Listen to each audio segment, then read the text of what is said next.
పూరి గారు మిమ్మల్ని assistant డైరెక్టర్గానే treat చేసేవాళ్ళ? ఆ, అవునా?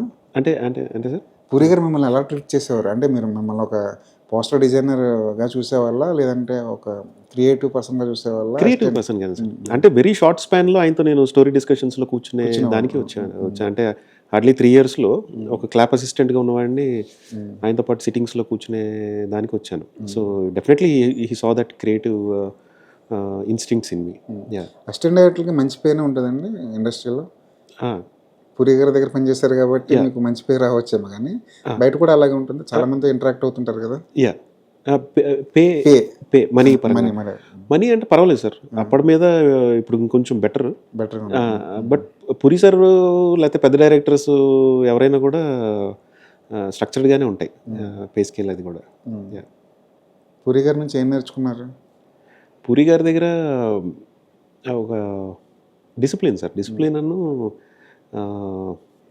ఆ కమిట్మెంట్ టైం లైన్స్కి. తర్వాత పూరి గారు అసలు డిసిప్లిన్ అనే పదానికి అర్థం తెలియని వాళ్ళు ఉంటారని మరి. అది అంటే అది కూడా డిసిప్లినే సార్. ఎలా?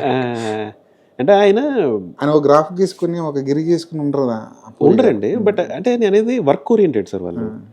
డిసిప్లిన్ అంటే నేను అనేది ఏంటంటే ఇవాళ ఒక పని ఉంది, సిట్టింగ్ ఉంది, లేకపోతే ఒక ఎడిటర్ నాకు వర్క్ ఉంది, దాని మీద ఆయన 24 hours కూర్చుంటాడు ఆయన.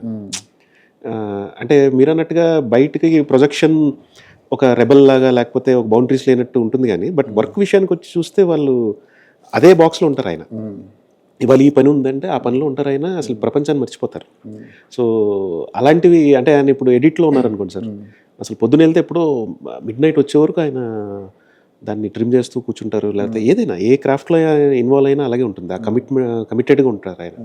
సో అది నేను డిసిప్లిన్గా అంటున్నా. సో అది చూసాం.